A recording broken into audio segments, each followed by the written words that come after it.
critical for young entrepreneurs to start and sustain business, leading to obstacles, limiting the economy's ability to provide employment opportunities for young people. The education system, which is focusing mainly on the academic knowledge. And again, what we are also looking at, that following the NDP, the white paper on post-school education and training set ambitious targets for technical and vocational education.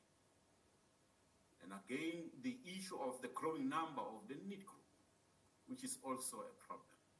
And we're also seeing a demand and supply side of the labor market, with semi-skilled youth and diversify the curriculum, increase learning opportunities, and also improve learner retention. Align the sustainable development goal with the NDP prescripts, and also to make sure that we prepare learners to follow the learning and work pathways, which is very, very important. Provide multiple equivalent learning pathways for young people. This is type 3 of our schools in the South African Schools Act, which provides learners with special talents. The ideal focus school in this case, that Act number 32 of 2024, Basic Education Laws Amendment, Bill Act 2024, Section 12 of the South African Schools Act 1990 is hereby amended by the insertion after subsection 3 of the following subsection. The Governing Board of Public School may in writing apply to the member of the Executive Council for the public school to be designated as a public school with specialized focus on talent, as contemplated in subsection 3A from figure A3. Therefore, this is a focus school as contemplated in SASA School 1990 Type 3 schools, which is very, very critical for this. And what is an ideal focus school? It's a high school that offers all learners enhanced coverage of 2 or more Umalusi approved subjects, aligned with an identifiable NQF-defined organizing field for proper subject combination within the field. The staffing, the management trained for specialized schooling environment, the teachers selected to form highly motivated, coherent board, and these are specialized teachers. The governing body members are selected from both the parent body and persons with specialized knowledge, experience of the related focus field. The financial arrangement that permits the management of donor funds is structured to optimize financial sustainability, which is very, very critical. This is what we call focus schools, the agricultural and nature conservation schools, the culture and arts schools, the business, commerce and management schools, communication studies and language schools, marine and maritime and nautical sciences schools, manufacturing, engineering and technology schools, human and social studies schools, the services, hospitality schools, aviation schools, the schools of skills, math, science, and technology schools. These are the number of schools that we have. At the moment, we've got 426 total number of schools that are special, that are schools of specializations. The criteria for focus schools, the learner selection. This is very critical process in place based on talent, aptitude, and demonstrable interest. The subject limited range of subjects offering aligned with the school's focus fields. In alignment, the school's focus field align with the declared needs of the local, provincial, and national development needs. The infrastructure, equipment, and staffing complement provides optimal curriculum delivery. External relationships would promote that these schools must have external relationships, like your theaters, your financial institutions, dockside, at sea environment. The school facilitates post-school employment placement, tracks learners' post-school academic workplace activity.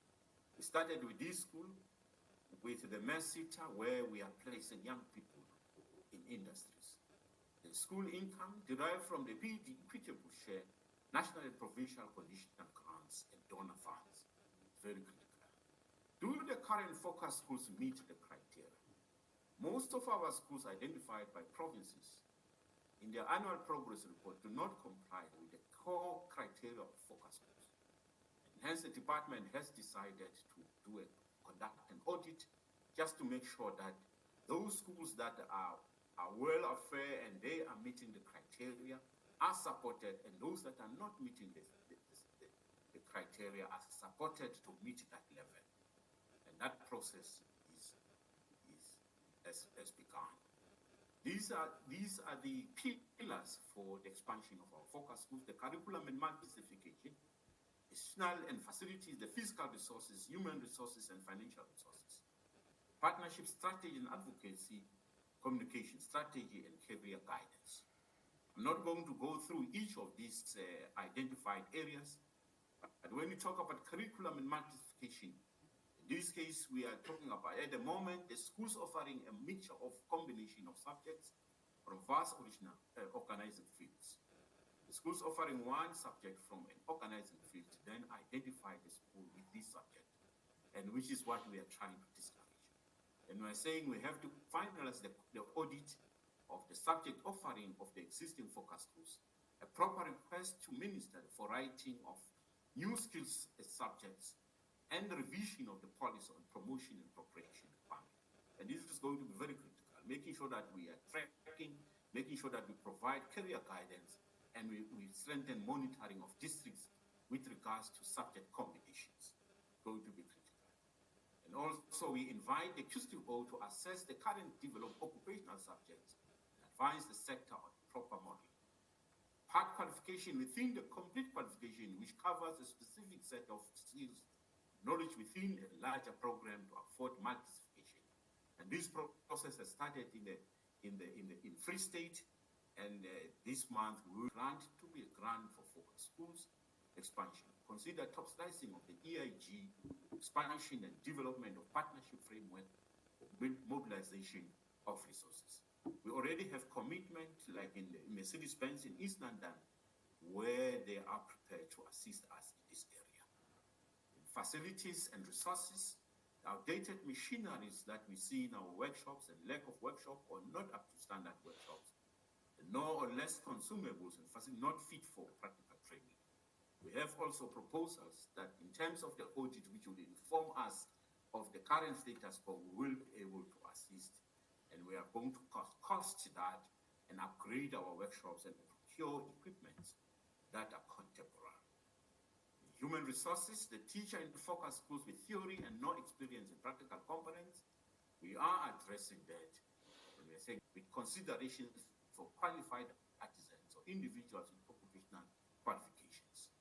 And again, the intensive advocacy to PDs, HR managers to make sure that they apply the regulation where a consideration is made for employing educators with occupational but no professional teaching qualification. Now, appointment of persons who do not possess a professional teaching qualification. This is in the law, NEPA 27 of 1996, which was amended on the 10th of February 2017, with the recognition that people without teaching qualification, but they are occupationally qualified, should be actually considered for employment. Expansion of focus school option, we've got option 1, whereby we're looking at determining their current alignment with the definition of focus schools, which is an audit and identification of low-hanging fruits, such as a resuscitation of former focus schools, which abandon the specialization and a call for voluntary participation. We already have schools in the Limpopo province that are volunteering to be part of this. Management plan for the resuscitation of closed focus schools and the costing, which will be coming hand in hand with the audit. Now, option 2 is target setting and incremental expansion of focus schools we have at the moment. Partnership establishment and the costing. And we are therefore recommending that you note this progress that we've made in terms of the expansion of our focus schools. Thank you very much, Chair. Thank you very much for that really interesting, presentation and, the development and progress that's been made in the focus schools to implement the 3-stream model. We'll then move on to Mr. Michael Winter to talk about the National Education Council.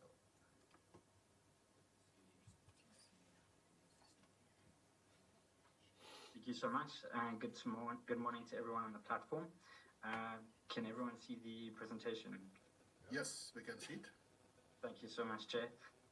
So good morning, everyone. Today we just want to update you on the steps that have been taken around the operationalization of the National Education and Training Council.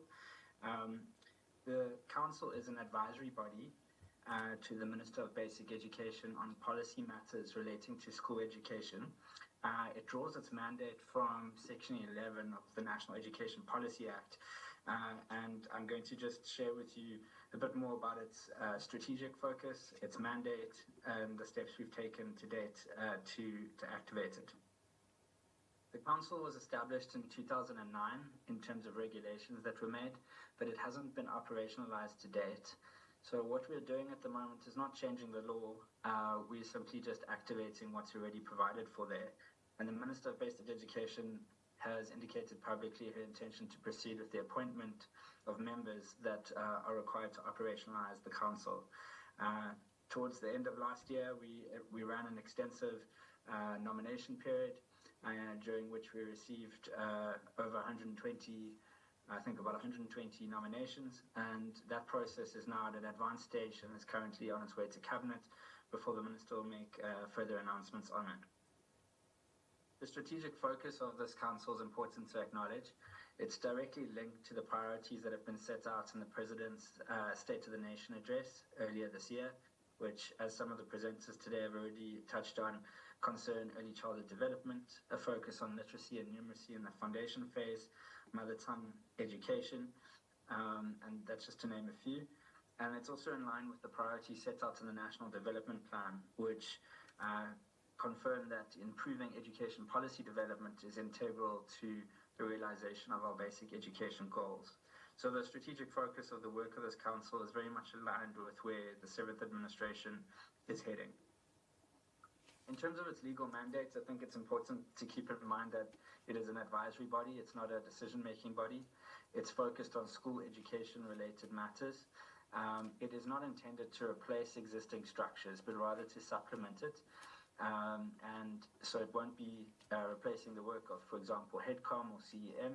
It will simply be supplementing the work of all these other structures together with the department and the ministry. It's not a national public entity, but it is a body of experts from across the basic education sector, from a range of disciplines that together will make recommendations to the minister on a range of issues that can help us meaningfully improve the quality of education available to learners, particularly those living in underserved communities. And it will be an invaluable resource to the sector as we undertake the strategic reorientation of the system towards improving quality foundational learning, which is a strategy that has been endorsed by Cabinet. Now, you might be wondering what makes up the council. The council is made up of individuals that are broadly representative of the South African schooling system. As I said, they include people from a range of disciplines. They've got thorough knowledge and understanding of school education in South Africa, and they've got a broad range of experience and expertise that is relevant to the mandate of the council. It's made up of a chairperson and up to 14 members that are appointed by the minister, and the council itself is able to co-opt additional members as and where it's required to do so. In terms of how it will function, it will be supported with administrative and secretarial support from the Department of Basic Education in terms of the regulations, and it will be focused on matters that are referred to it by the minister, as well as matters that it may, of its own accord, decide to consider. And ultimately, once it's completed its work on a particular matter, it will result in an advisory report going to the minister with its findings and recommendations for the minister's consideration. And in this way, it really just supplements the work of other structures, and any change in policy is obviously going to go through a kind of a statutorily aligned process, which includes consultation with stakeholders and all the bodies that our legal team have indicated to you earlier today. And that is it in a nutshell. So thank you so much for the opportunity to present. We look forward to seeing how this council can support the sector in driving strong policy development that's evidence-based, and it takes us closer to meeting our goals. Thanks so much. Thank you so much, Mr. Wilson. Then move to the next one. I think it's Mr. Mafigo. Good morning, Chair. Good morning, yes, good morning, Chair, and greetings to the Minister and DG. I share my presentation.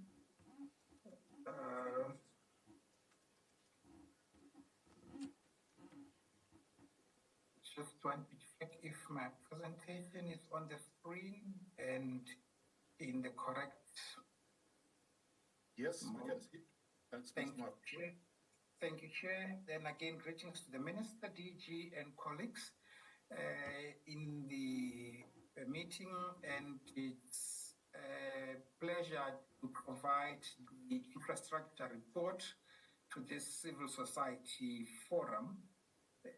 Just to start with giving the background, that as the DBE, we have 3 programs that we are implementing and monitoring. The first one is the Provincial Infrastructure Program, and this is the program that is implemented by provincial departments of education, and it is funded through the Education Infrastructure Grant and the Equitable Share, and this is by far the largest program that we have in terms of funding, also in terms of the projects that we are implementing. So about 80% of the work that is happening in infrastructure is happening through provinces. The DBE is managing the grant, but the grant is dispersed to provinces, and provinces do the implementation. Then we have intervention programs. In 2011, we started what we call ASIDI, the Accelerated School Infrastructure Initiative.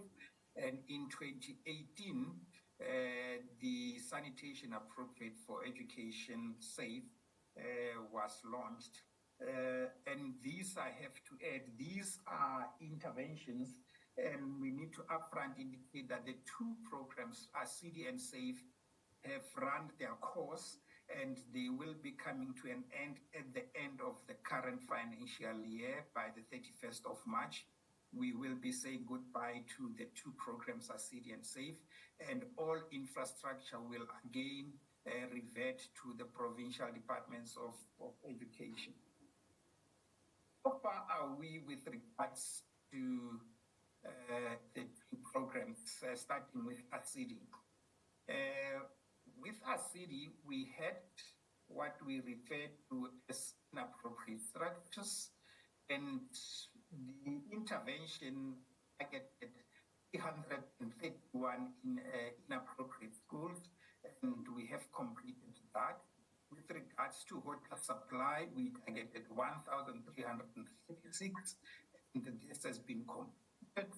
With regards to sanitation, we targeted 1,088, and these were completed.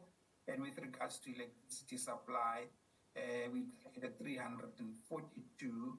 These were also completed. In terms of overcrowding, we targeted 7.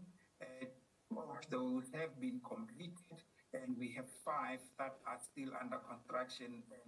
And the intention is that we should have these completed by the end of the financial year. We've had a little bit of a hiccup here with an underperforming contractor, and we had to terminate the contract, and we are in the process of getting a replacement contractor to complete this project.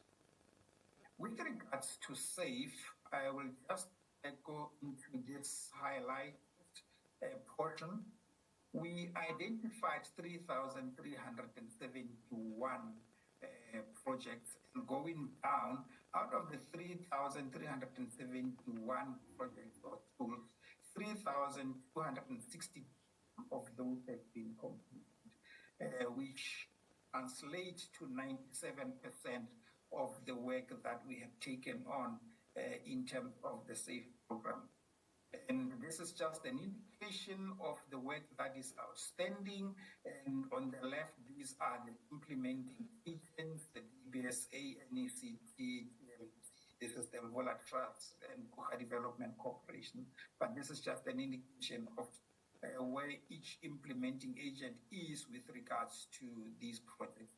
Just to indicate, we have these 45 projects that we had initially allocated to donors from the private sector. Unfortunately, these couldn't work as we had envisaged, and we had to reallocate. But the instruction that we have issued to this implementing agent is that these projects must be completed by the end of this financial year.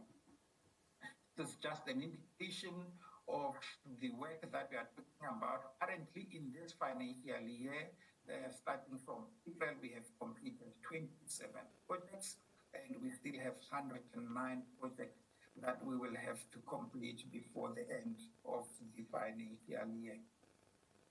Coming to the provincial infrastructure report, this is just to indicate what work are we targeting in the different schools for the current MTEF.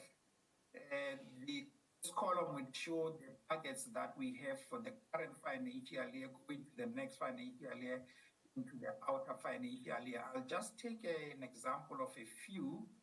For instance, with regards to new schools, we are targeting to build 20 new schools in the current financial year, and we are targeting to build 20 replacement schools in the current financial year, and this goes on in the other year, in the outer year. So in total, in the MPF, for instance, we will be targeting to build 104 new schools and provide 75 replacement schools. I'll just take a few examples. I think, for instance, with regards to sanitation, in this financial year, provinces are targeting 367 projects. With regards to water, 358 and 1,056 in the MTEF. With regards to maintenance, we are ramping up because this is a very important part of our work. This year only we are targeting 2,000 plus maintenance projects, and over the MTEF we will be looking at 5,869 projects that we will be implementing. Now, this is just to give an update for the current financial year. We track what I've just presented on a monthly basis to see how far are we with regards to that. Now, if you look at this column will be similar to what I presented in the previous slide, that you would have targets for the current financial year. You would have projects that we are intending to complete in the current financial year, replacement school, 2024 maintenance projects. And you go to the extreme right column, these are the number of active.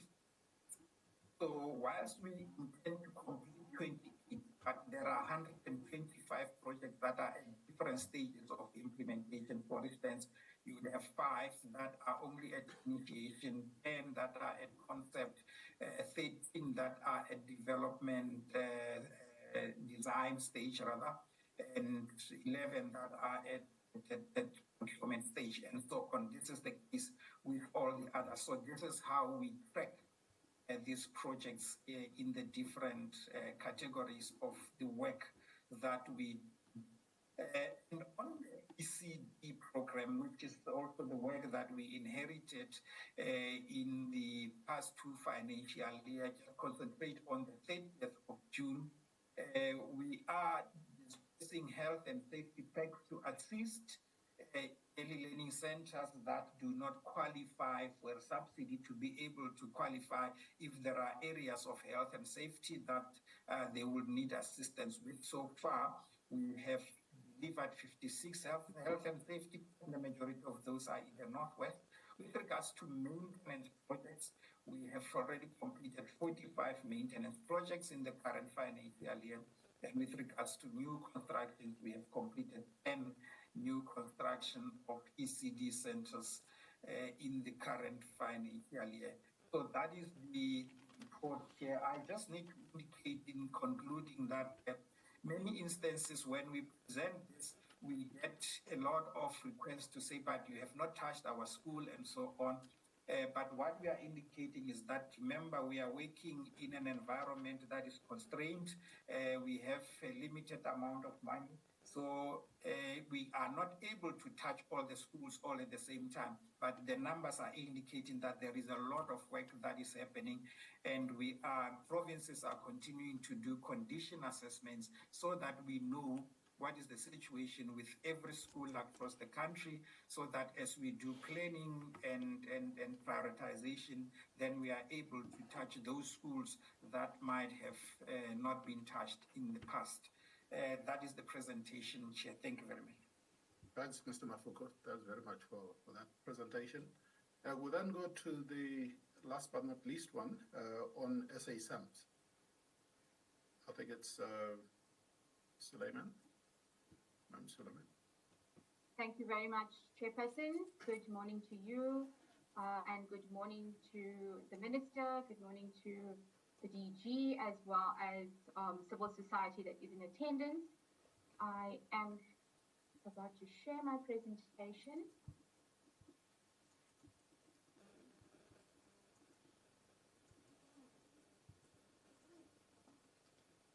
Kindly confirm that you are able to view. It is in presentation mode. Not yet in presentation mode. I'm sure it's coming. All right, it is on presentation mode on my side, Chairperson. Are you able to view it? It's not in presentation mode yet.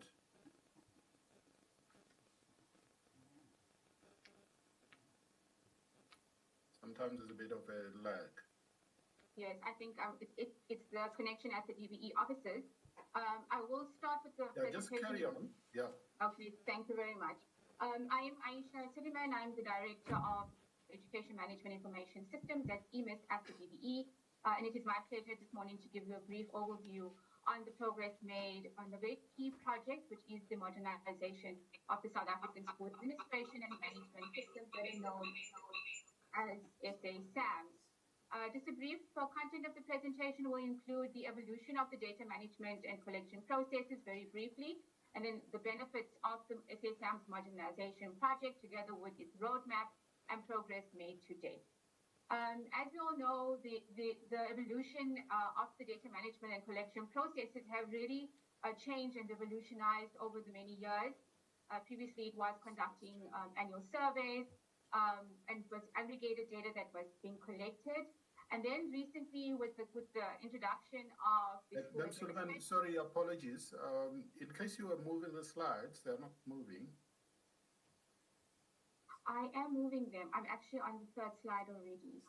I think it's a connection at the DBE offices. Yeah, perhaps you could just unshare and start again if you don't mind. That again.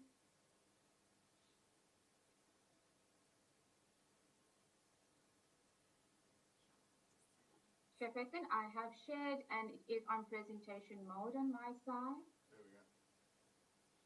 Yeah, you seem to be sharing your desktop.